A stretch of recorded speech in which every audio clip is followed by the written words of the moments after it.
मर्यादा पुरुषोत्तम भगवान श्री राम को, देवघाट धाम को। परमात्मा को अनुग्रहले हरिहर क्षेत्रमा बसेर भगवान श्रीरामका गुणानुवाद गर्नको लागि हामीहरू अध्यात्म रामायणलाई लिएर अगाडि बढिरहेका छौं। अध्यात्म रामायण परमात्माको दुवै रूपको विस्तृत व्याख्या गर्नको लागि सफल ग्रन्थ हो। तसर्थ परमात्माको लीलाको आनन्द लिनको लागि पनि अध्यात्म रामायणको आश्रय लिइन्छ भने परमात्माको वास्तविक स्वरूप जान्नको लागि पनि हामीहरू अध्यात्म रामायणलाई नै आश्रय गर्ने गर्दछौं। यो हामी सबैको मानसिकतालाई देखेर उपनिषदको क्रमलाई थाती राखेर हामीहरू तैत्तिरीय उपनिषद सकिसकेका थियौं। अब ऐत्तिरीय उपनिषद सुरु गर्नुपर्ने थियो। बीचमा हामी रामगीतातिर प्रवेश गरेका थियौं। त्यो रामगीतालाई पनि थाती राखेर हामीहरू अध्यात्म रामायणको चिन्तन गरिरहेका छौं। बिस्तारी बिस्तारी रामगीताका लागि हामी योग्य पात्र बन्ने छौं र रामगीतालाई श्रवण गरेर चिन्तन गरेर मनन गरेर यो जीवनलाई सार्थक बनाउने छौं। यस्तो अभिप्राय हामी सबैलाई लागिरहेको छ। तसर्थ दत्तचित्त भएर सावधान भएर शिष्ट र भव्य सभ्य भएर हजुरहरू अध्यात्म रामायणको लागि जोडिराख्नु भएको छ। मलाई पनि भगवती माता सीताको जति कृपा छ, भगवान श्रीरामको जति कृपा छ, गुरु महाराजको राष्ट्रसन्त स्वामी परमानन्द सरस्वतीजी महाराजको सान्निध्यबाट जो आदेश भएको छ, जो कृपा भएको छ, त्यो कृपा पूर्वक जति यथामति जस्तो मैले जानेको छु हजुरहरूलाई अध्यात्म रामायणका ती मार्मिक प्रसङ्गलाई भन्दा पनि आध्यात्मिक प्रसङ्गलाई, भावुक प्रसङ्गलाई भन्दा पनि आध्यात्मिक प्रसङ्गलाई, ती चरित्रलाई भन्दा पनि चरित्रमा दिन खोजेको सन्देशलाई हजुरहरू माझ पस्कनको लागि समुपस्थित छु। आउनुहोस् अब हामी सबै अध्यात्म रामायणतिर आफूलाई लिएर जाउँ। अध्यात्म रामायणमा हामीले बालकाण्ड समापन गरेर अयोध्याकाण्डतिर प्रवेश गरेका छौँ। भगवान श्रीरामका बाल लीला समापन गरेर अयोध्यामा भगवान श्रीरामले कस्तो व्यवहार गर्नुभयो भनेर भगवानको व्यवहार जान्नको लागि अयोध्याकाण्डमा प्रवेश गरिरहेका छौँ। फेरि अरण्यकाण्डमा गयौँ भने भगवानको शूरवीरता देख्छौँ। कतिको बलियो हुनुहुन्थ्यो र भगवान राम भन्ने हामी अरण्यकाण्ड आदिमा युद्धकाण्ड आदिमा जान्नेछौँ। भने यहाँ हामीले भगवान रामको घरमा रहँदा व्यवहार कस्तो थियो, आमा बुवासित कसरी व्यवहार गर्नुहुन्थ्यो, कस्तो हृदय थियो भगवान श्रीरामको, त्यसको चिन्तन गर्नको लागि यो अयोध्याकाण्ड चलिरहेको छ। यसमा हामी जुटी पनि रहेका छौँ। धेरै वर्षसम्म 60,000 वर्षसम्म शासन गरेका दशरथलाई एक दिन एकान्तमा बस्ने इच्छा भयो। कस्तो मिठो प्रसङ्ग छ है। कति वर्षसम्म शासन गरेका? एक दिन एकान्तमा बस्ने इच्छा भयो अरे। दासदासी थिए मुकुट लगाइदिने, तर उहाँलाई एक दिन किन हो किन आफै लगाउन मन लाग्यो। दासदासीले ठिक लगाइदिन्थे, आफैले लगाएको ठिक भयो कि भएन भनेर यसो दर्पणतिर जानुभएको थियो। मुकुट अलिकति बाङ्गो जस्तो लाग्यो क्या, यतातिर कोल्टेको जस्तो लाग्यो। त्यो कोल्टेको मुकुटलाई यस्तो सिधा गर्छु भनेर यतातिर ल्याउनु भएको थियो। फुलेको कपाल देखियो। के देखियो भन्नुहोस् त? फुलेको कपाल देखियो। फुलेको कपाललाई देखेर उहाँले सन्देश प्राप्त गर्नुभयो। हेर्न, सन्देश कहीँबाट पनि लिन सकिँदो रहेछ। दशरथजीले सन्देश कहाँबाट लिनुभयो? फुलेको कपालबाट लिनुभयो। त्यही भएर भगवान शङ्कराचार्य पनि यो फुलेको कपालको चिन्तन गर्दै भन्नुहुन्छ क्या, कृतान्तस्य दूती जरा कर्ण मूले समागत्य लोका शृणोद्धम शृणोद्धम पर स्त्री परद्रव्य हिंसा त्यजध्वम भजध्वम रमानाथ पादारविन्दम। यसरी भगवान् शङ्कराचार्य भन्नुहुन्छ यो फुलेको कपाल भन्नेको त यमराजको दूत हो अरे। यमराजले पत्र पठाएको अरे क्या, बुझ्नुभयो? कसरी पठाउँ? यमराजले पत्र सेतो बनाएर पठाउँछ अरे। एउटा महात्माले यसै विषयमा प्रवचन गरिराख्नु भएको थियो, मैले सानामा सुनेको थिएँ। उहाँले भन्नुहुन्थ्यो यो प्रसङ्गमा कोही रिसायो भने सेतो पत्र पठाउँछ अरे, केही पनि नलेखिकन पठाउँछ अरे क्या।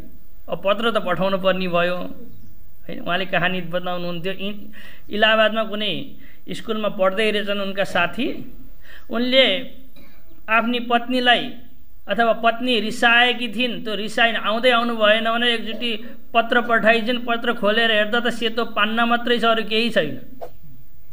अनि उनले बुझे मेरी श्रीमती रिसाएकी छन् भनेर, हो, किनकि केही बोल्छिन् नि। पत्र त आएको छ, भित्र खाम खोलेर हेर्दा के देखियो? सेतो पान्ना मात्रै देखियो, अरू केही देखिएन भनेपछि अनि उनी दुकुर्दै गएका थिए। त्यस्तै प्रकारले यमराज हामीसित रिसाएर सेतो पत्र पठाएको छ अरे, हो। कृतान्तस्य दूती जरा कर्णमूले, कानकै नजिकमा। पहिला पहिला त व्यवस्थित थियो, आजभोलि त अव्यवस्थित भयो। पहिला पहिला कपाल फुल्न यहाँबाट सुरु हुन्थ्यो, भगवान् शङ्कराचार्य भन्दै हुनुहुन्छ। कहाँबाट सुरु हुन्थ्यो? यो कर्णमूले, यहाँबाट सुरु हुन्थ्यो। अनि त्यो फुलिरहेको कपाल यो साक्षात् यमराजको दूत हो। उसले भन्दछ, के भन्दछ? हे लोका, हे हेर्नलाई आएका, खानलाई आएका, नाच्नलाई र भोग गर्नलाई आएका व्यक्ति हो, लोका भनेर सम्बोधन हो क्या। श्रृणुद्धम श्रृणुद्धम, सुन न, अब त सुन न, यत्रो दिन सुनेनौ, अब त सुन न। कसले भन्दैछ? फुलेको कपालले, हो। श्रृणुद्धम श्रृणुद्धम, एउटा काम त गर न अब त, कपाल फुलिसक्यो भने यो काम त गर न। अब के काम गर्ने? परस्त्री परद्रव्य हिंसा त्यजध्वम, अर्कैकी श्रीमतीलाई अर्कैकै भन्ने मान, अर्काको द्रव्यलाई धन अर्कैको हो भन्ने मान, अनि कसैको पनि हिंसा नगर। मनले, बाणीले, व्यवहारले कसै पनि प्रकारले कसैको हिंसा नगर न अब त। के गरौँ त नि त्यसो भने भन्दा भजस्व रमानाथ पादारविन्दम, भगवान् श्रीरामका पादारविन्दको अवध भजन गर न भनेर यो हामीलाई सन्देश दिनको लागि, घन्टी बजाउनको लागि, सूचना दिनको लागि कपाल फुल्दछ, हो। बुझ्नुभयो नि? त्यही भएर कालिदासले पनि रघुवंशमा लेख्नु भएको छ, तम कर्ण मूलम आगत्य रामे श्री न्यस्ततामिति। कालिदासले पनि भन्नुभएको छ, फुलेको कपाल कानको मूलमा आएर, कानैमा आएर, लगभग कानमै आएर के भन्दछ? यो श्री सम्पदा जो लौकिक आनन्दमय कोष छ, यो कसलाई समर्पण गर? रामलाई समर्पण गरेर तिमीले आनन्द, आफ्नो आनन्दलाई अब लिएन भनेर कालिदासले पनि लेख्नु भएको छ, हो। दर्पण देख्दाखेरि यो भान भयो कि कसलाई? हेर्नुहोस्, दर्पण पनि एउटा राम्रो चिज हो, हेर्ने गर्नु होला। हाम्रो बनारसमा पढ्दाखेरि साथी हुनुहुन्थ्यो, विष्णु गेमालीजीहरू चाहिँ जान्नुहुन्छ। उहाँले पढ्नुहुन्थ्यो, बुढो शरीर भइसकेको थियो, अझै पनि अध्ययन गर्नुहुन्थ्यो क्या। उहाँले भन्नुहुन्थ्यो, बाबु म काशीमा आएदेखि जहिलेदेखि त पढ्ने भनेर आएँ त्यसैदेखि त ऐना हेरेकै छैन भन्नुहुन्थ्यो। हाम्रै गुरु महाराजको शिष्य हुनुहुन्छ, अहिले बर्मामा ठुलो आश्रम, म्यानमारमा ठुलो आश्रमका पीठाधिपति हुनुभएको छ। यहाँ पनि जानुभएको थियो, गुरु महाराज पनि केही दिनपछि जानुभएको थियो। उहाँले भन्ने गर्नुहुन्थ्यो, मैले आजसम्म ऐना हेरेकै छैन भन्नुहुन्थ्यो। किन नहेर्नु भएको त नि भनेर हामीले सोधेको। ऐना हेऱ्यो भने बुढो भएको देखिन्छ, अनि बुढो भएको देखियो भने अबतिर पढ्ने सकियो, समय सकियो भने जस्तो भान हुन्छ, अनि पढ्नै छोड्छु कि अनि डरले मैले ऐनै हेरेको छैन भन्नुहुन्थ्यो। त्यस्तै प्रकारले आफूलाई हेर्नको लागि ऐना हेर्नुपर्छ है। ऐना हेरियो भने आफू देखिन्छ। एउटा दुई प्रकारको ऐना हुन्छन्, एउटा मनमा हेर्नुपर्छ आफूलाई, म कस्तो छु भनेर। कहिलेकाहीँ दर्पण त एउटा प्रतीक हो। दर्पण हेरियो भने यथार्थ वस्तु जस्तो छ त्यस्तै देखिन्छ। दर्पणले कोही पनि पक्षपात गर्दैन। कालो लागेको छ भने कालै देखाउँदछ, सेतो छ भने सेतै देखाउँदछ, बाङ्गो छ भने बाङ्गै देखाउँदछ, सिधा छ भने सिधै देखाउँछ, होइन र? एउटा कृषक थिए कि कृषक, उनका पिताजी धेरै वर्ष पूर्व नै बितिसकेका थिए।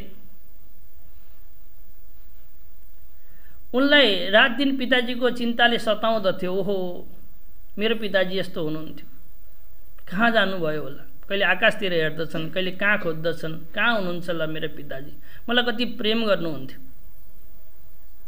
भनेर उनी पिताजीको आकृतिलाई स्मरण गरिरहेका हुन्थे। एक दिन बारीमा खन्दा खन्दै उनले दर्पण देखे कि ऐना भेट्टाए। आजसम्म ऐना हेरेका थिएनन्। यसो पुछेर के रहेछ भनेर हेरेका त त्यहाँ पिताजी देखिनुभयो। के देखिनुभयो? आफूलाई हेरेके आफ्नो आकृति ठ्याक्कै पिताजी जस्तै मिल्दो रहेछ। उनले आजसम्म ऐना हेरेका थिएनन्। ऐनाभित्र कसलाई देखे? पिताजीलाई देखे। बुढो भएको थाहा नै पाएनन्। पिताजी पनि यस्तै देखिनुहुन्थ्यो। ठ्याक्कै पिताजी यहाँ आएर बस्नुभएको रहेछ भनेर उनले त्यसलाई दराजमा लगेर राखेके त्यो ऐनालाई। कुनै पनि शुभ कार्य गर्नु पर्यो भने, घरबाट कहीँ निक्लिनु पर्यो भने के गर्दथे? पहिला पिताजीको दर्शन गर्नुपर्छ अनि बल्ल जानुपर्दछ भनेर जान्थे। अनि त्यहाँ पिताजीको जो फोटो थियो भनौँ अथवा ऐना थियो, ऐनालाई हेर्थे, आफू देखिन्थे अनि पिताजीको दर्शन भयो भनेर जाने गर्दथे।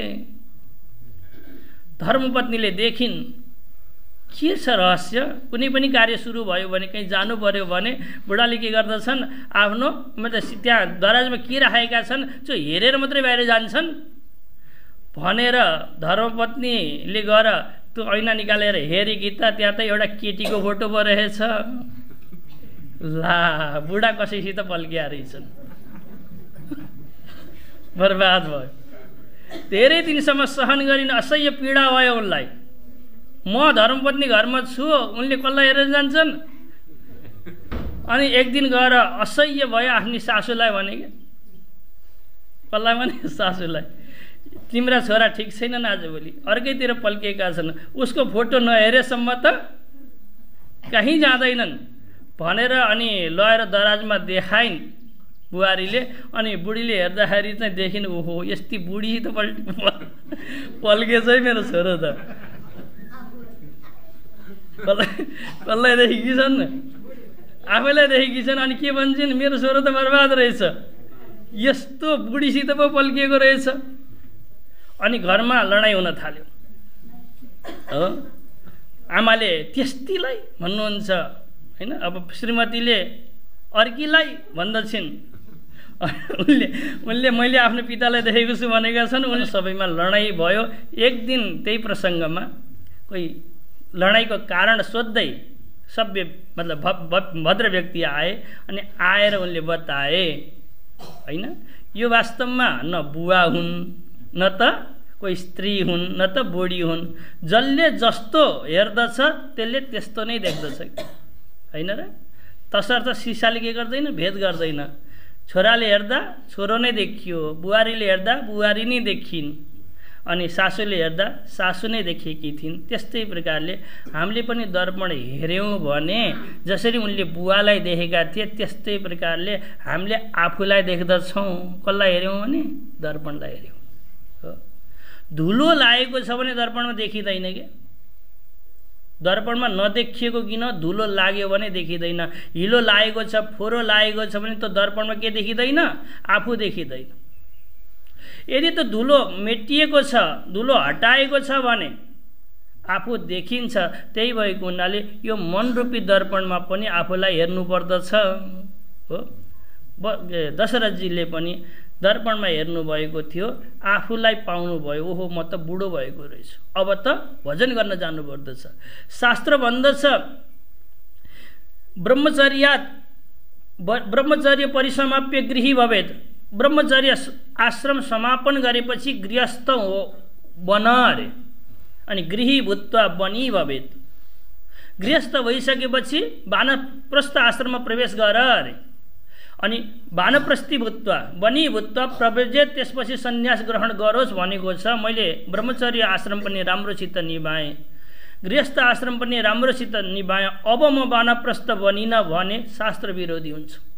शास्त्रले त यहाँसम्म पनि भन्दछ, गृहाद् वा वनाद् वा ब्रह्मचर्याद् वा स्नातको वा अस्नातको वा यद अहरेव विरजेत तद अहरेव प्रव्रजेत।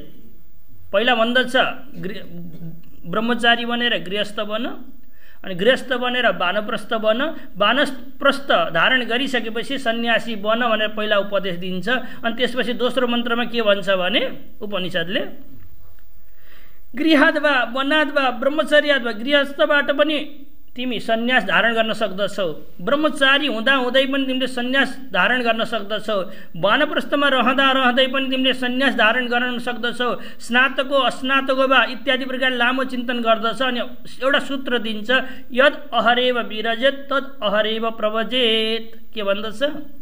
यद अहरेव विरजेत तद अहरेव प्रवजेत। जुन दिन हृदयमा वैराग्य आउँछ त्यही दिन हिँड्न पाइन्छ कि कुन दिन हिँड्न पाइन्छ? हृदयमा वैराग्य आयो भने हिँड्न पाइन्छ, चाहे त्यो गृहस्थ आश्रमको होस्, चाहे त्यो ब्रह्मचर्य आश्रमको होस्, चाहे त्यो कुनै पनि आश्रमको होस्। यसरी शास्त्रले उपदेश दिएको छ।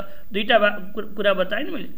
वैराग्य छ भने कहीँबाट पनि हिँड्न पाउँदो रहेछ, वैराग्य छैन भने पनि गृहस्थ भएपछि त वानप्रस्थ बन्नु नै पर्दछ। ल यो सूत्रको यो उपनिषदको सार यो हो क्या। वैराग्य छ भने बुद्धले सानो छोरोलाई छोडेर धर्मपत्नी सुकुमार त्यस्तै धर्मपत्नीलाई छोडेर हिँडेका हुन् कि? त्यस्ता धेरै कहानीहरू छन्। हाम्रै कुल परम्परामा पनि ठुला ठुला कहानीहरू छन्। सानी छोरीलाई छोडेर हिँड्दिनु भयो हैन, इत्यादि इत्यादि। हाम्रा छानी गुरुजीका पनि यस्तै पावन प्रसङ्गहरू छन्। माताजीहरू हुनुहुन्छ, उहाँलाई धेरै याद छन् यी प्रसङ्गहरू। हो, जुन दिन धेरै छोराछोरी लिएर हिँड्नु भएको थियो, एउटा चौतारामा बस्दा बस्दा वैराग्य भयो कि म यसो जान्छु भनेर जानुभएको, गएको गई गरिदिनु भयो, कहिले फर्किदिनु भएन। अब त्यत्रा छोराछोरी लिएर कता जाने? रुँदै कराउँदै गाउँतिर गइन्, 2-4 दिन त कसै गरी आफ्नो जीविका गरिन्। त्यसपछि अब व्यवहार ननिप्नी भयो, उनी जङ्गलमा बसेर साधना गरेको थाहा पाइन्। आएर भन्छन् कि त मलाई मर्ने आज्ञा दिनुहोस् कि त घर हिँड्नुहोस्। धम्काएको के भन्छन् उनले? कि त मलाई मर्ने आज्ञा दिनुहोस् कि त घर हिँड्नुहोस्। भन्दा मर्नै चाहन्छ भने ऊ त्यहाँ रस्सी छ,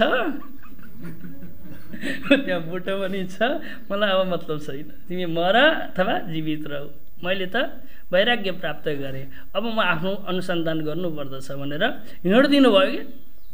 गुरु महाराज खोज्दै खोज्दै उहाँलाई खोज्दै गुरु खोज्दै हिँड्नुभयो थियो, उहाँलाई भेट्टाउनु भयो। भेट्टाएपछि अब गाउँ घरको स्थिति देख्नुभयो।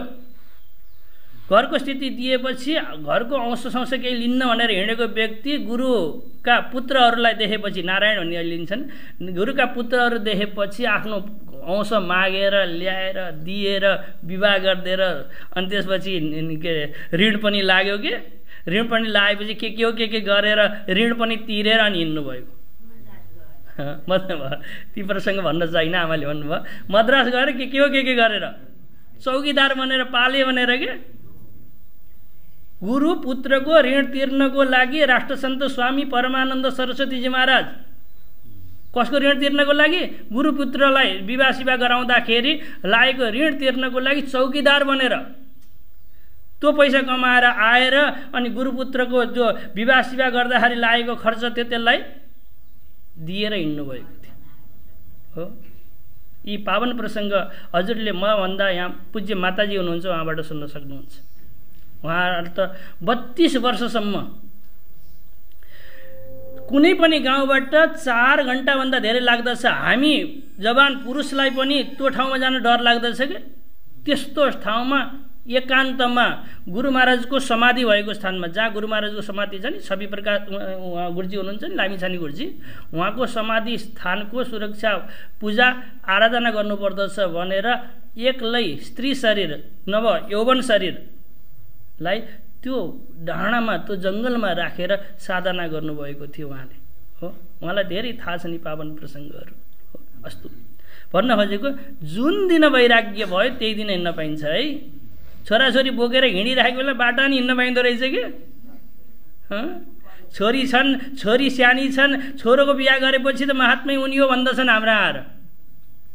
अहिले पढ्दैछ, नोकरी गर्दैछ, यस्तो भनेर कहिले पनि महात्मा बन्दैन। तसर्थ अगाडि बढौँ हामीहरू। दर्पण देख्यौँ भने यो आकलन गर्नुपर्दछ, म गृहस्थ आश्रमको अब रहिन कि रहेँ भन्ने।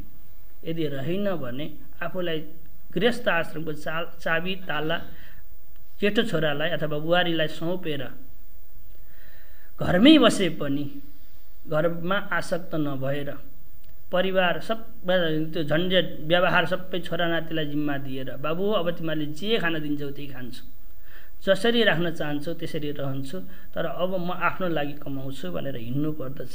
दशरथ जस्तो व्यक्ति त हिँड्नु पर्यो भने कि हामीलाई हिँड्नु नपर्ला र? तसर्थ यो उपदेश दिनको लागि यहाँ बडा मिठो प्रसङ्ग थियो। त्यसपछि दशरथजी आत्तिनु भएको छ, रामजीलाई राज्य दिने घोषणा गर्नुभएको छ, पुरा श्रृङ्गार भइरहेको छ। यस्तो देखेपछि कौशल्या मातालाई सन्देह भयो। दशरथले घोषणा त गर्नुभएको छ, नबुझिन पनि सक्छन् किनकि यी स्त्री लम्पट छन्, यहाँको भाषा हो। कैकेयी बसगह किन्तु कामुका किम करिष्यति, दिन नि सक्छन् नदिन नि सक्छन् भन्ने जानेर दुर्गा माताको पूजा गर्नको लागि जानुभयो।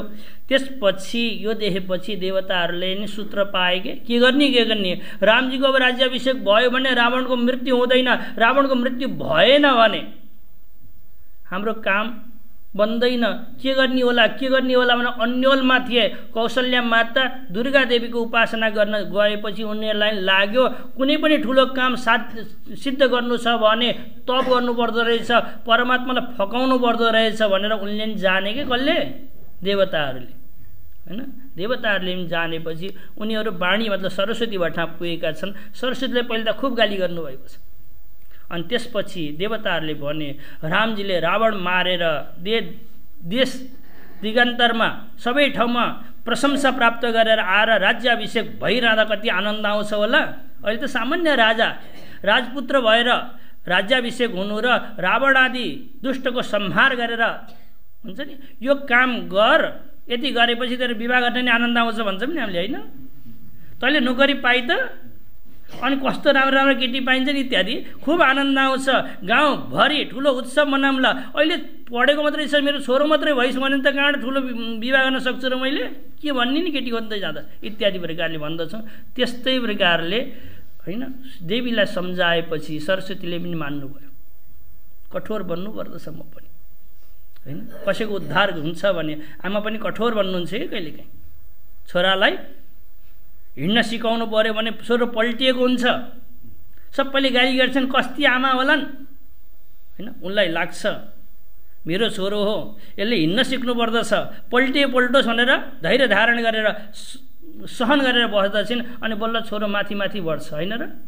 सधैँ लाल प्याल मात्रै गर्ने हो भने त कहाँबाट बढ्न सक्छ र? त्यही भएर शास्त्र भन्दछ लालयत 5 वर्षाणी 10 वर्षाणी ताडयत, 5 वर्षसम्म जति प्रेम गर्ने गर्नुहोस् क्या, अनि 10 वर्षमा त छोरो 15 वर्षको भइन्जेलसम्म जति त्यसलाई सुधार्न सक्नुहुन्छ ताडन गरेर सुधार्नुहोस्, त्यसलाई ताडयत, पिट्नु पर्यो भने सम्झाउनु।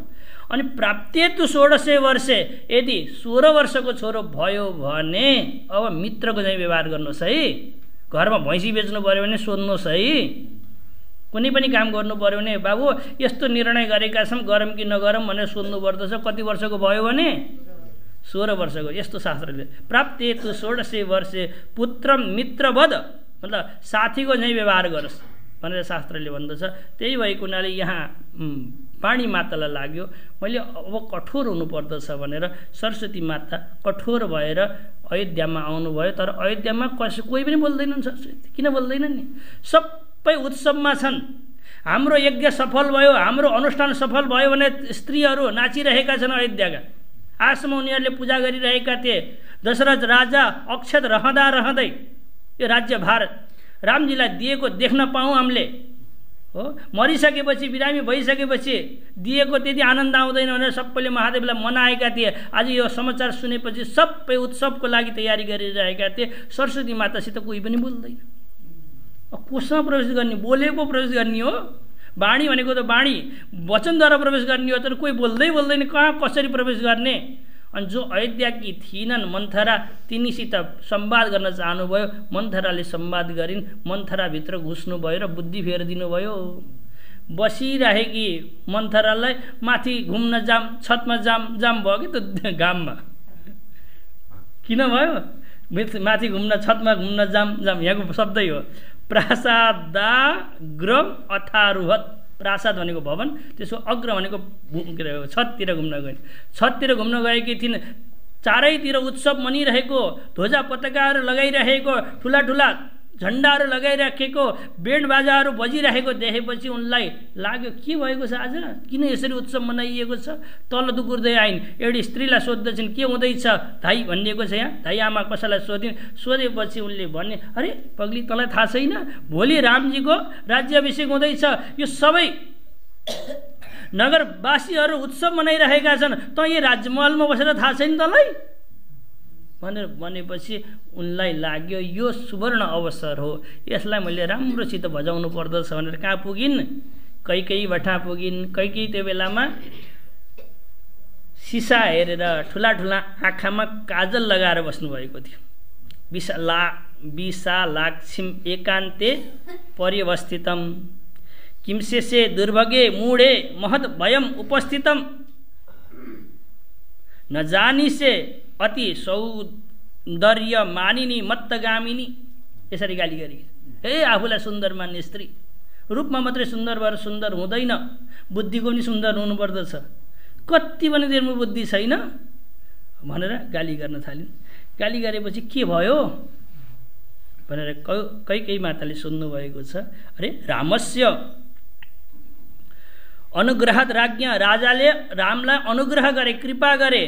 स्व भने भोलि, अभिषेकको भविष्यति, भोलि नै अभिषेक हुँदैछ, तिमीलाई थाहा छैन भनेर मन्थराले कैकेयीलाई भनिन्। तत्श्रुत्वा सहसोत्थाय, म यहीँको शब्द बोल्दैछु कि त्यही भएर संस्कृत धेरै बोल्दैछु, गाली नगर्नु होला, मैले अन्यथा बोलेको छैन। तत्श्रुत्वा, त्यो सुनेपछि सहसोत्थाय, एकदम आफ्नो ओछ्यानबाट जुरुक्क उठेर, अब केही भेट्टाइनन्, खुट्टामा लगाएको पाउजु भेट्टाएपछि त्यो रत्नभूषित छ, यो सुवर्णबाट बनेको अत्यधिक राम्रो छ, यो लिइहाल, यति राम्रो समाचार तिमीले सुनायो भनेर मन्थरालाई दिइथिन्। मन्थराले त पाउजु समातेर एकतिर फ्याल्दिन्, मुख फेरेर यसरी बस्न थालेकी थिइन् हो। अनि त्यसपछि भन्दछिन्, कैकेयीले भन्दछिन्, भरताद अधिको राम, मलाई त भरत भन्दा, मेरो छोरो भरत, तर मलाई भरतले भन्दा धेरै माया रामले गर्नुहुन्छ। प्रियकृन्मे प्रियम वस, रामजीको प्रेममा म वशीभूत भएको छु। कौशल्याम माम समम पश्यन् सदा शुश्रूषते इमाम, कौशल्या र मलाई रामजीले रत्तिभर पनि विभेद गर्नु हुँदैन। जति प्रेम कौशल्यालाई गर्नुहुन्छ मलाई त लाग्छ त्योभन्दा पनि धेरै, यहाँ त बराबर भनिएको छ, त्योभन्दा पनि धेरै मलाई प्रेम गर्नुहुन्छ जस्तो लाग्दछ हो। आफ्नी आमालाई भन्दा मलाई भिन्न कति पनि देख्नुहुन्न राम भगवानले। रामाद भयम किमापन्नम, रामद्वारा तँलाई भय कहाँबाट भयो, राम राजा हुनाले त किन दुखी भएकी छस्।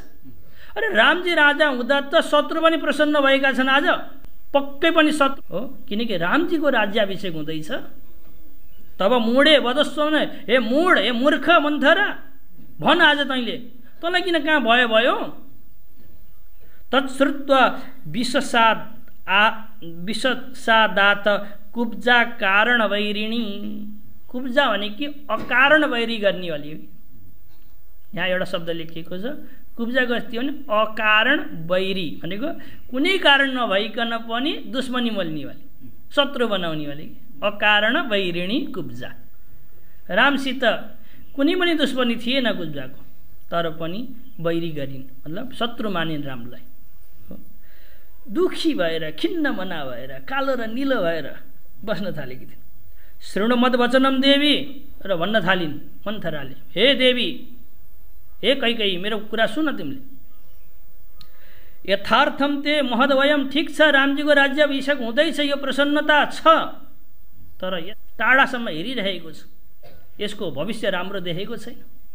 अरे कैकेयी माता आशंकित हुनुभयो, भन्नुहुन्छ के भयो, के देखेकी छौ तिमीले भविष्यमा।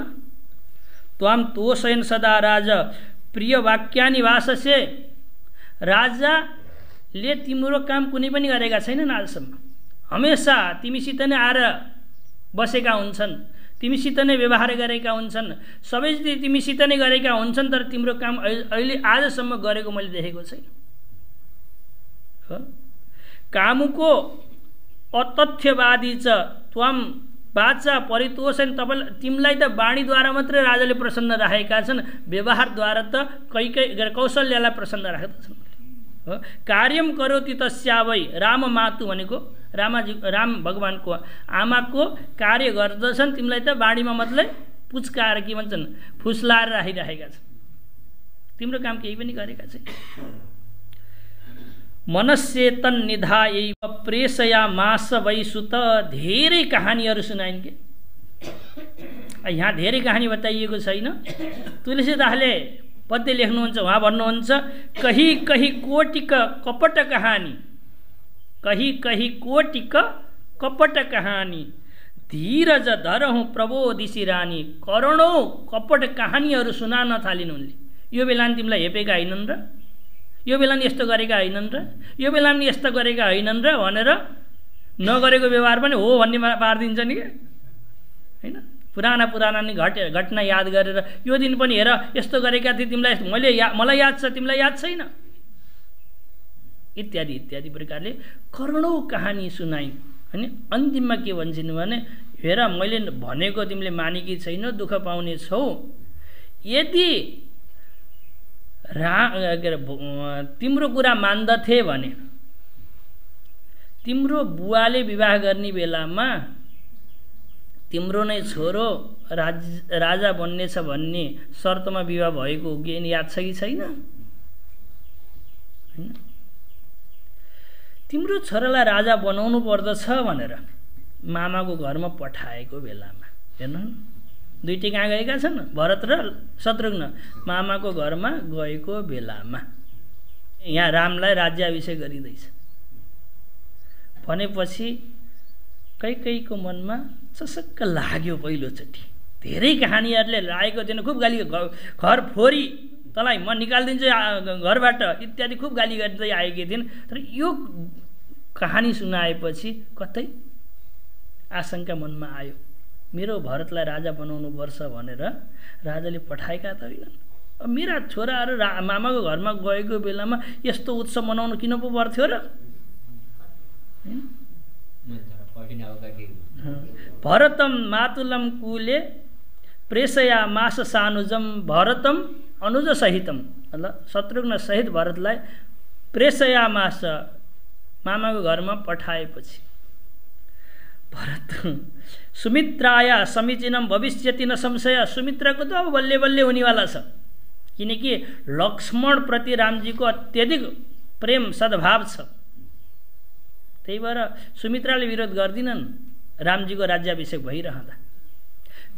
कौशल्याले विरोध गर्ने कुरै भएन, उनकै छोरो भयो हैन।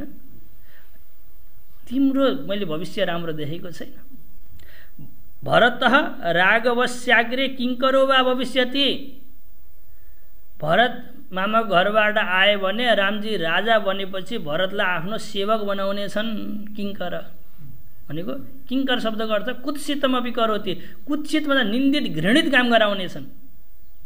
जो राजकुमारहरूलाई गराउनु नहुन्थ्यो त्यस्तो कामको जिम्मा दिनेछन्। अथवा आफ्नो देशबाट निकालिदिनेछन्। यहाँसम्म भन्दछन्, त्यो शब्द भन्न चाहन्न, प्राणैर्वा हाप्यते चिरात, निष्कण्ठ राज्य बनाउनको लागि हो भरतलाई यो लोकबाटै समाप्त गर्न पनि सक्छन्, मार्न पनि सक्छन् भन्न खोजेको। अनि तिम्रो स्थिति के हुन्छ भने त्वम तु दासी व कौशल्याम नित्यम परिचरिष्यसि, जसरी दासीले सेवा गरेर बसेकी हुन्छन् त्यस्तै हालत तिम्रो देखिरहेको छु, मैले भविष्य देखिरहेको छु। हेर कैकेयी, अरूको घरमा दासता गर्न त्यति दुःख हुँदैन, जब आफ्नो सौताको दासी बन्नु पर्यो भने अत्यधिक कष्ट हुन्छ। यहाँ मन्थराले महाभारतका कथाहरू ल्याएर जोड्दैछन्। विनिता र कद्रो दुईटै सौता थिए हो। दुईटैमा एक दिन बाजी लाग्यो। यो घोडा अगाडि छ, यो घोडाको पुच्छर सेतो छ कि कालो छ भन्ने। अनि विनिताले भनिन् सेतो छ, कद्रोले भनिन् कालो छ। ल बाजी लगाऊ, त बाजी लगाए। बाजी लगाएपछि कद्रु आफ्नो घरमा गए, विनिता पनि आफ्नो कोठीमा गए, गएर भनिन् आफ्नो छोराहरूलाई, आज मैले विनितासित बाजी लगाएँ। छोराहरूलाई भन्दछ, के बाजी लगाउनु भयो भन्दा त्यहाँ जो घोडा छ नि, त्यो घोडाको पुच्छर सेतो छ कि कालो छ भन्ने, मैले कालो छ भनेको थिएँ, विनिताले सेतो छ भनेकी थिइन्, त्यसमा बाजी लाग्यो। के बाजी लागेको छ भने जसले हार्दछ त्यसले अर्काको सेवा गर्ने, दासी भनेर सेवा गर्ने भनेर दुईटामा शर्त लागेको छ भनेपछि सबै सर्पले भने आमा त सेतै छ। ला, मैले त कालो भनेर बाजी लगाएँ, सेतो पो रहेछ, अब बर्बाद भएन। एकछिनसम्म चिन्तन गरी कद्रुले के गर्ने होला, छोरालाई भनिन्, हे सर्प हो, तिमीहरू काला छौ, गर तिमीहरू त्यसमा बेटारिएर बस कि टाढाबाट मैले देखाइदिन्छु, कालो देख्दैछन् अनि तिनी के गर्दैछन्, दासता स्वीकार गर्छन् भनेपछि सर्पले भने न न न आमा यति घात गर्न सक्दैन। कद्रु रिसाइन, श्राप दिन्छु, मार्छु भनेर इत्यादि गरेपछि बस्नको लागि हुन्छ त नि भनेर केही छोराहरूले माने, भोलिपल्ट गएर त्यहाँ चिप्किदिए। यता विनिताले हेरिन्, हेर्दाखेरि ओहो हिजो त सेतो थियो, आज कालो राणा भयो, ठिक छ मैले हारेँ। कालान्तरमा विनिताबाट वरुणको जन्म भएको छ कि हो। वरुणले भन्दछ, आमा हजुर यसरी दासता किन गर्नुभएको छ भन्दा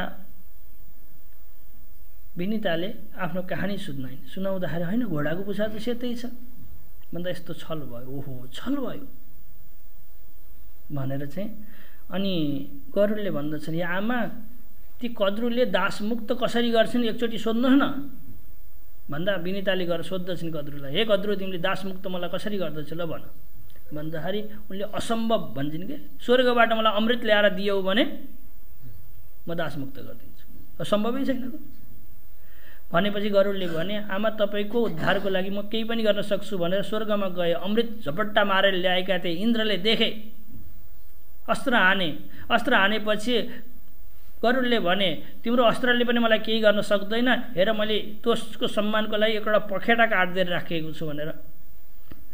इन्द्रलाई लाग्यो यसित लडाइँ गर्नुभन्दा सम्झौता गर्न ठिक छ भनेर इन्द्र र गरुडले सम्झौता गर्दछ। अनि त्यसपछि ल्याएर कद्रुलाई अमृत दिइन्छ अनि दासमुक्त बन्छन्। त्यही बेलामा इन्द्र ल्याएर लिएर जान्छन् कि त्यो जुन ठाउँमा राखेका थिए नि त्यो कुशको ठाउँ थियो, त्यही भएर कुशलाई पवित्र मानिन्छ त्यो दिन अमृत राखेको हुनाले। पछि सर्पलाई लाग्यो यहाँ अमृत आयो, यहाँ अमृत गयो पनि जस्तो थाहा पाएपछि सर्प आयो त गुर्दै, ओहो यहाँ त कहीँ थोपा सोपा खसेका होला न चाट्न थालेका थिए। कुशको त्यो धारिलो उसले जिब्रो काटिएर त्यसरी सर्पको दुईटा जिब्रा हुन्छ नि। गरुडले माने, सर्प तिमीहरूले यसरी मलाई मेरी आमालाई दास बनाएका थियो, अब म छोड्दिनँ भनेर गरुड सधैँ सर्पका के भए विद्रोही भए, जहाँ भेट्टाउँछन् त्यही खान्छन् इत्यादि।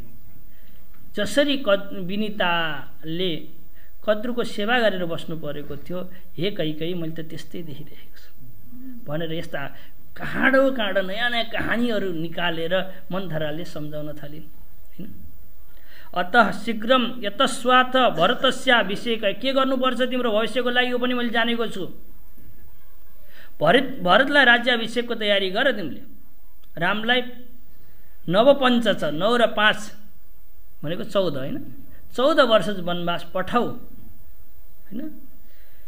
कसरी सम्भव छ भन्छौ होला तिमीले, त्यो पनि देखेको छु मैले। पुरा देवासुरे युद्धे राजा दशरथ स्वयं इन्द्रेण याचितो धन्वी सहायार्थम महारथ। पहिला इन्द्रले दशरथसित सहयोग माग्नु भएको थियो, असुरहरूलाई संहार गर्नु पर्यो, हे दशरथ म एक्लै सकिनँ सहयोग गर्नु पर्यो भनेर दशरथको सहयोग मागेका थिए इन्द्रले। त्यो बेला तिमी पनि रथमा थियौ। दैत्य संहार भइसकेपछि दशरथले फर्केर पछाडि तिमीतिर हेर्नुभएको थियो, युद्ध गरिरहँदा त्यो रथको एउटा किल निक्लिया रहेछ कि, अनि कैकेयीले आफ्नै हात लगाएर यो किल खस्यो भने चक्का निक्लिन्छ, चक्का निक्लियो भने मेरा पतिदेव मर्दछन् भनेर आफ्नै हात लगाएर त्यो किलको ठाउँमा हात लगाएर चक्कालाई रोकेर राखेकी रहेछ। दशरथले देखेपछि युद्ध सकियो, देवताहरू पुष्पवृष्टि गर्नको लागि जय जयकार गर्नको लागि तयार छन्। त्यही बेलामा आफ्नी श्रीमतीलाई हेरेका थिए। त्यो हालतमा देखेपछि दशरथले ती सबै देवी देवताको पूजालाई नहेरेर, पूजातिर नहेरेर आएर कैकेयीसित गला लगाएका थिए, अँगालो हालेका थिए। हे रानी, तिमीले यति असह्य कर्म गरेकी छौ हैन, अत्यधिक कठिन कर्म, मलाई मेरो रक्षा गर्नको लागि माग, केही माग्न चाहन्छु।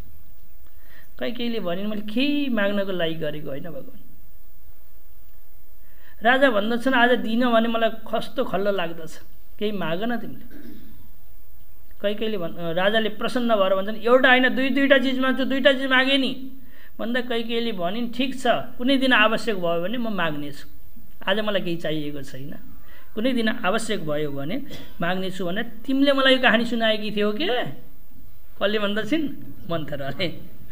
वृणीस्व यत्ते मनसी वाञ्छितम वरदोस्मि अहम, म आज प्रसन्न छु, प्रसन्न भएको बेला केही न केही लिइदिनु पर्दछ, कैकेयी तिमीले लिएन। राजाले यसरी आग्रह गरेका छन्। त्वयैव तिष्ठतु चिरम न्यासभूतम, मेरो नासो भयो। नासो भने बुझ्नुहुन्छ? मेरो नासो भयो, दुईटा वरदान हजुरसित नासो भयो, यसलाई न्यास भन्छन् कि संस्कृत। न्यासभूतम ममानग यदा मे बसरो भूयात, माग्दिनौ कि तिमीले भनेर राजाले यहाँ सशङ्कित भएका छन्। होइन, कुनै अवसर आयो भने म पक्कै माग्नेछु। पक्का माग्छौ नि? अँ माग्छु भनेर चाहिँ राजालाई विश्वास दिलाएकी थियौ तिमीले पहिला, हैन? इत्युक्त्वा तथेक्तुक्त्वा स्वयं राजा मन्दिरम ब्रज सुब्रते, यसो भनेर राजा यो धरणी तलमा आएका थिए। त्यसपछि यो कहाँ मतलब तिमीहरू राज्य गरिरहेका छौ। त्वत्तः श्रुतमया पूर्वम इदानीम स्मृतिमा आगतम, तिमीबाट मैले पहिल्यै सुनेको थिएँ, आज स्मरणमा आइरहेको छ। हेर्नुहोस् है आमा बुवा हो, सावधान कहाँ हुनुपर्छ भने सत्कर्म गरिएको छ भने त्यसको कीर्तन गर्नुहुन्न, कसैलाई भन्नु हुँदैन कि मित्रलाई नै भन्नु हुँदैन। शास्त्रमा के लेखेको छ भने धर्म क्षरति कीर्तनात् भनेर लेखेको छ। के लेखेको छ? धर्म क्षरति कीर्तनात्। धर्म गर्नुभयो, केही गर्नुभयो, कसैलाई दान पुण्य गर्नुभयो, केही लगानी गर्नुभयो, अनि आएर भन्दै हिँड्नुभयो भने तपाईँको धर्म नष्ट भयो अरे। एउटा राजा थिए कि राजा, मेरो कहानी फेरि आइहाल्यो नि। एउटा राजा थिए, उनी स्वर्गमा जानको लागि तयार भए, यति दान दिएका थिए, उनले यति राम्रा राम्रा यज्ञ गरेका थिए, स्वर्ग इन्द्रासनमा चढ्नको लागि सिँढी टक टक चढ्न थालिसकेका थिए। इन्द्र आत्ती अब के गर्ने होला, दुकुर्दै दुकुर्दै ब्रह्माजी बठा गए। ब्रह्माजीले इन्द्रको कानमा केही भने कि इन्द्र प्रसन्न भएर आए। ती राजा कहाँ चढ्दै थिए? सिंहासनको लागि चढ्दै थिए। अनि तल बसेर सोध्दछन्, हे राजन, तिमीले के सत्कर्म गरेका छौ र माथि जाँदैछौ भन्दा उनले मैले दान दिएँ, यस्तो यज्ञ गरेँ, उस्तो यज्ञ गरेँ गरेर वर्णन गर्छन्। जति वर्णन गर्छन् त्यति सिँढी माथि जानुपर्ने थियो नि। त्यसपछि के भयो? वर्णन गर्दा गर्दा पुण्य खत्तम भयो। यो धर्म नष्ट गर्ने एउटा ठुलो उपाय हो है, षड्यन्त्र हो है। यसबाट यदि बचिएको छ भने धर्म हुन्छ, कीर्तिको लागि दिइएको छ भने त्यसबाट धर्म हुँदैन। त्यही भएर धर्माय यशस्यर्थाय भन्छ कि शास्त्रले। धर्मको लागि पनि लगानी गर्नुहोस्, यसको लागि पनि गर्नुहोस्, कीर्तिको लागि पनि गर्नुहोस्, तर धर्मको लागि छुट्टै गर्नुहोस् है। त्यही भएर हाम्रो गुरु महाराज जो अब हुनुहुन्थ्यो नि, राष्ट्रसन्त स्वामी परमानन्द सरस्वतीजी महाराज, उहाँले भक्तहरूलाई यस्तै भावहरू राखिराख्नुहुन्थ्यो। त्यही भएर हामीले यहाँ पहिलो जो धान्यचल यज्ञ गरेका थियौँ त्यसमा गोप्य दान दिने मान्छेहरू धेरै हुन्थे कि। नाम दिन दिन्छौँ तर नाम लेखाउनु, दिन दिन्छौँ, त्यस्ता खाले भक्तहरू हुन्थे पहिला पहिला। आजभोलि त नाम नलेख्ने पनि दिँदैन। अस्तु, त्यही भएर कुनै पनि सत्कर्म गर्नुहोस् तर कसैलाई नभन्नु होला है। आज सत्कर्म गरेकाले मन्थरालाई भनेको हुनाले कैकेयीको त्यो पुण्य नष्ट भयो, त्यसले नराम्रो फल दिँदैछ कि। त्यही भएर त्वत्तः श्रुतमया पूर्वम इदानीं स्मृतिमागतम अतः शीघ्रम प्रविश्याद्य क्रोधागारम रुषान्वित, उपाय पनि बताउँदैछु नात्य। यसै मागेर राजालाई गएर भनेर हुन्न। एउटा कोप भवन छ हाम्रो, कयौँ वर्षदेखि यसको प्रयोग भएको छैन। कोप भवन भनेको जान्नुहुन्छ? यो किन बनेको हुन्छ भने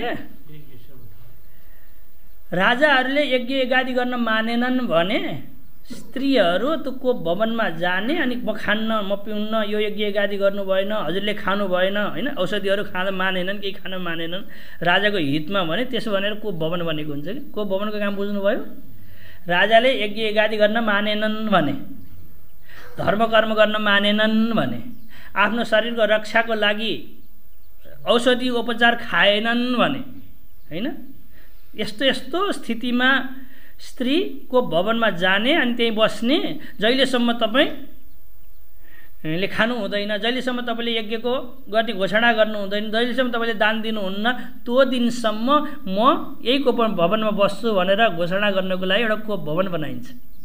त्यही भएर आदौ धर्म धुरन्धरा भनिन्छ कि श्रीमतीलाई के भनिन्छ सबभन्दा पहिलो काम के गर्छिन् भने उनले पतिबाट धर्म गराउँछिन्।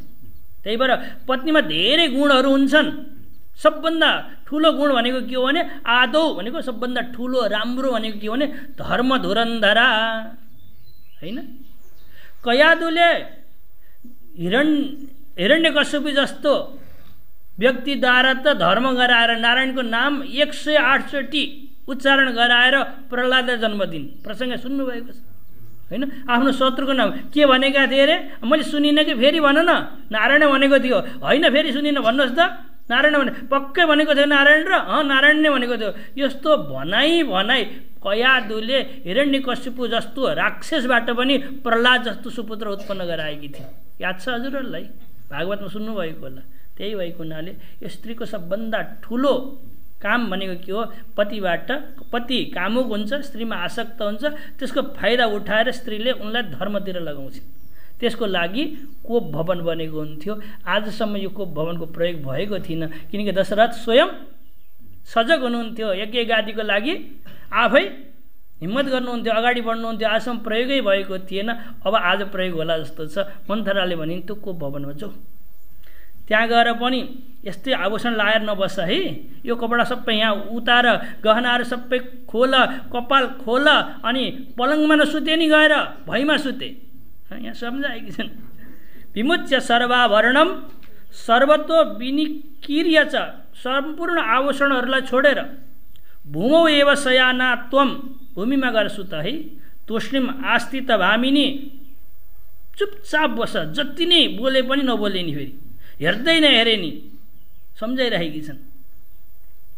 यावत् सत्यम प्रतिज्ञाय राजा विष्टम करोति ते श्रुत्वा त्रिवक्रयोक्त्यम तत्तदा कैनन्दिनी राजाले आउँछन् मैले यस्तो गरिदिन्छु मान्छु भन्लान् त्यति भनेर पनि नबोले नि फेरि जहिलेसम्म रामको सौगन्ध भनेको कसम खाँदैनन् त्यो दिनसम्म तिमी नबोले है त्यो बेलासम्म तिमी नबोले है भनेर मन्थराले कैकेयीलाई सम्झाए। कैकेयी प्रसन्न भइन्। आज ताम आहा कैकेयी दुष्टा कुतस्ते बुद्धि हृदृषि हे मैले त दुष्ट मूर्ख भन्थेँ मन्थरा तिमीमा यस्तो विलक्षण बुद्धि पनि रहेछ आज थाहा पाएँ मैले।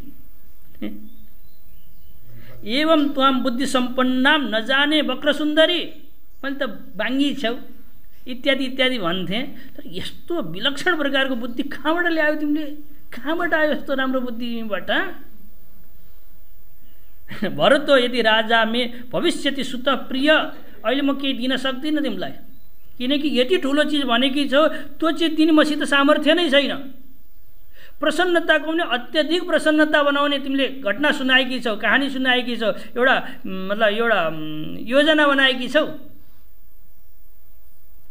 तर जुन दिन भरत राजा हुन्छ नि त्यही दिन त्यही क्षण ग्रामान शतम प्रदास्यामी 100 गाउँ तिम्रो नाम अहिले वचन दिन्छु भरत राजा बन्दाको दिनमा 100 गाउँ तिम्रो नाम लेखिदिनेछु।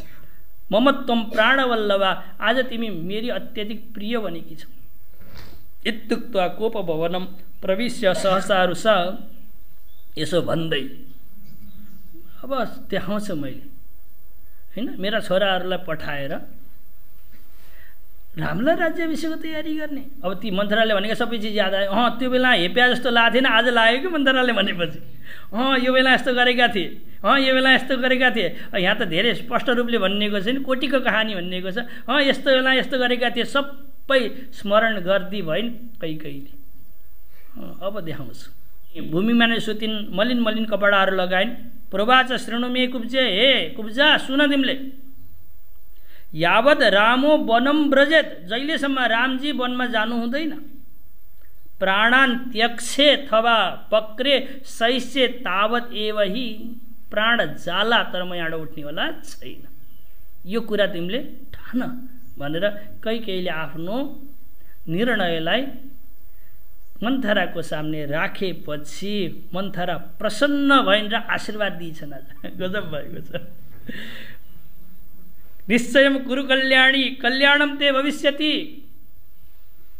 हे कैकेयी तिमीलाई म आशीर्वाद दिन्छु आज। निश्चयम कुरु कल्याणी, यस्तै नै गर तिमीले, पक्का यस्तो गर, तिम्रो कल्याण हुनेछ, म आशीर्वाद दिनेछु। प्रययौ कुब्जा गृहम सापि तथा करो त, यसो भन्दै कुब्जालाई लाग्यो रामको साथसाथमा लक्ष्मण आयो भने, पहिलेदेखि त संवाद छ नि, मलाई त हान्छन् भन्ने डराएर उनी आफ्नो घरमा मतलब आफ्नो कोठीमा आफ्नो वासस्थानमा गइन् अनि कैकेयीले पनि त्यसै गर्न थालिन्। यहाँ यो अयोध्याकाण्डको दोस्रो अध्यायको अन्तिमतिर छौँ हामी। 81 नम्बरको श्लोक भयो। अब 82 नम्बर र 83 नम्बरको श्लोकमा यो दोस्रो सर्गले के भन्न खोजेको त्यसको भाव निकालेर स्वयं व्यासजी महाराज भन्दै हुनुहुन्छ। यसले के भन्न खोजेको यो कहानीले, मैले बनाएर भन्थेँ, आज व्यासजीले आफै भन्दै हुनुहुन्छ कि 2टा श्लोक खर्च गर्नुभएको छ। यो कहानीबाट के बुझ्ने हो भन्दाखेरि यो बुझ्ने हो अरे, धीरोत्यन्त दयान्वितोऽपि सगुणान् चारान्वितो बाथवा, नीतिज्ञो विधिवाददेशिकपरो विद्या विवेकोऽथवा, दुष्टानामतिपापभावितधियां सङ्गं सदा चेद् भजेत्, तद्बुद्ध्या परिभावितो व्रजति तत् साम्यं क्रमेण स्फुटम्। कोही धीर होस्, आफूलाई धीर मान्छ, दयालु होस्, सद्गुणी होस्, सदाचारी होस्, नीतिज्ञ होस्, कर्तव्यनिष्ठ होस्, गुरुको भक्त होस्, अथवा विद्या विवेकबाट सम्पन्न होस्, त्यस्तो व्यक्ति पनि यदि दुष्ट व्यक्तिको सङ्गत गर्दछ भने त्यसको पतन अवश्यम्भावी छ। के भनेको रहेछ कथाले बुझ्नुभयो? कस्तो भए पनि नीतिवान धर्मज्ञ सबै सद्गुण भएको व्यक्ति पनि यदि दुष्टको सङ्ग गर्दछ भने त्यसको पतन अवश्यम्भावी छ। त्यसलाई शास्त्रले रक्षा गर्दैन, त्यसलाई नीतिले रक्षा गर्दैन, त्यसलाई सद्गुणले रक्षा गर्दैन। कसको सङ्गत छ भने? दुष्टको सङ्गत छ भने। त्यही भएर सङ्गात सञ्जायते काम, कामात् क्रोधो विजायते, क्रोधात् भवति सम्मोह, सम्मोहात् स्मृति विभ्रम, स्मृति भ्रंशात् बुद्धिनाश, बुद्धिनाशात् प्रणश्यति। कहाँबाट सुरु भएको भन्नु न? सङ्गात सञ्जायते काम हो कि होइन? दुष्टको सङ्ग गरियो भने कामना उत्पन्न हुन्छ, कामना उत्पन्न भयो भने क्रोध उत्पन्न हुन्छ इत्यादि। क्रोध उत्पन्न भयो भने त्यो रोष इत्यादि हुन्छ। हुँदा हुँदै बुद्धि नष्ट हुन्छ।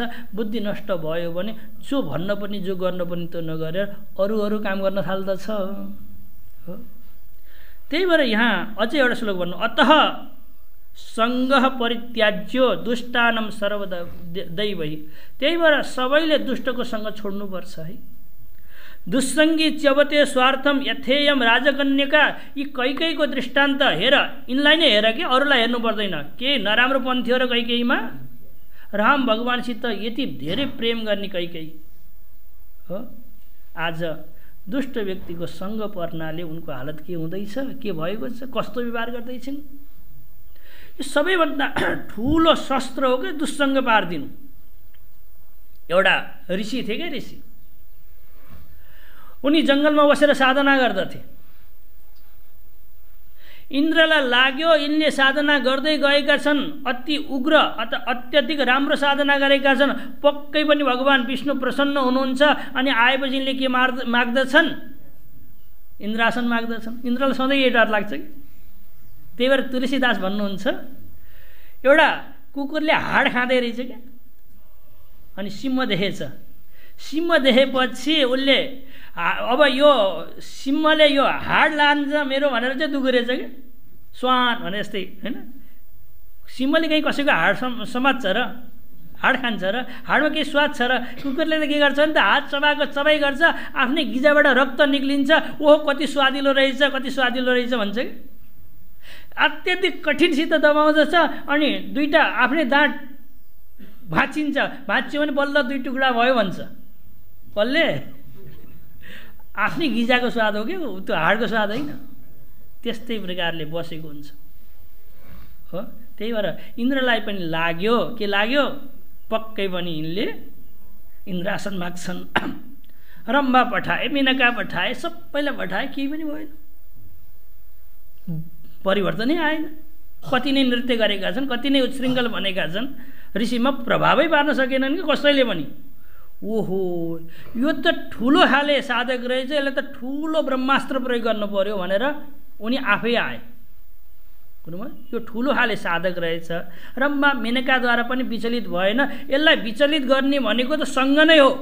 के हो? सङ्ग हो। त्यही भएर एउटा के सङ्ग राखिदिनु पर्यो भनेर इन्द्र ब्राह्मण बनेर खुकुरी बोकेर आए। के बोकेर आए? खुकुरी, चमचमाउँदो खुकुरी बोकेर आए। ऋषिले जहाँ साधना गरेका थिए त्यहीँ पुगेर भन्दछन्, हे ऋषि मलाई जङ्गल जानु छ, मसित एउटा चमचमाउँदो खुकुरी छ, यो मैले जङ्गलमा लएँ भने कसै पशुहरू देख्यो भने हिंसा हुन सक्दछ, त्यही भएर तिमीले राखिदेऊ, म जङ्गल घुमेर आउँछु अनि लिएर जान्छु। ऋषि प्रसन्न भए, तिम्रो भाव राम्रो रहेछ होइन। शस्त्र अस्त्र हातमा भयो भने कुनै प्राणीलाई मार्न सकिन्छ, यति पवित्र भावले तिमीले राख्न राखेको रहेछ, ल त्यहीँ राख अनि जाऊ भने। जाऊ भनेपछि इन्द्र गए के, आउँदै आएनन्। भोलिपल्ट नि आएनन्, पर्सिपल्ट नि आएनन्। नआएपछि ऋषिले एक दिन धेरै बेरपछि हेर्न थाले, के रहेछ हेर्न पर्यो भनेर त्यो म्यानबाट खुकुरी निकाले। आहा यति चम्किलो पो खुकुरी रहेछ होइन। धार हेरे, कति राम्रो धार रहेछ। अनि यसो काटेको त चट्टै काट्यो। ऋषिलाई आनन्द आयो। के काट्दा?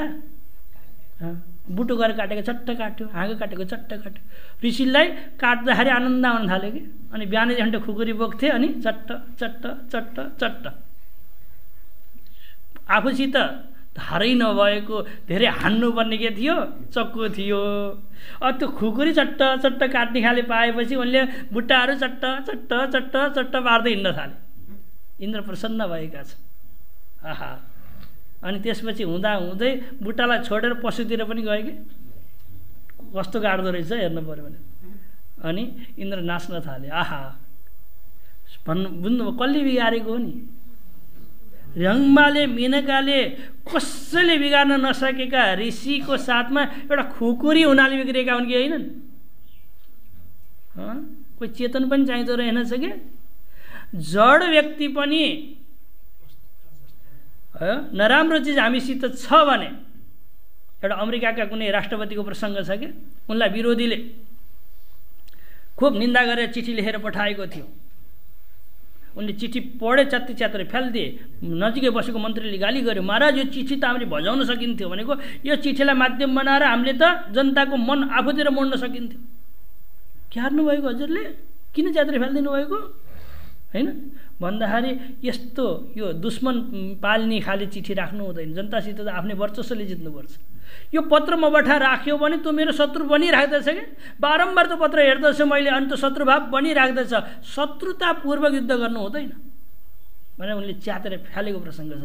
भन्न खोजेको आमा बुबा हो, नराम्रो चिज चेतन होइन के, जड भए पनि बिगार्छ। यो इन्द्र आदिले बुझेका छन्। त्यही भएर उनले रम्भा मेनकाहरूलाई पठाइसकेपछि पनि नभएपछि के लिएर आएका थिए? एउटा खुकुरी ल्याएर राखिदिएका थिए। त्यही भएर दुस्सङ्ग सधैँ छोड्नु पर्दछ। त्यही भएर भन्नुहुन्छ अतः सङ्ग परित्याज्यो दुष्टानां सर्वदैवही। त्यही भएर दुष्टको सङ्ग सधैँ छोड्नु पर्दछ। दुस्सङ्गी च्यवते स्वार्थाद यथेयम राजकन्यका। योभन्दा ठुलो दृष्टान्त कोही पनि मिलिँदैन। दुष्टको सङ्ग गर्नाले कैकै जस्ती यो रामजी की आमा पनि बिग्रिएर आज दुस्सङ्गको प्रभावमा आज यस्तो गरिरहेकी छन्। अब भोलिको प्रसङ्ग अत्याधिक भावुक छ। म त्यो भावुक प्रसङ्गमा प्रवेश गर्नुभन्दा पूर्व आज यहीँ आफूलाई रोकेको छु।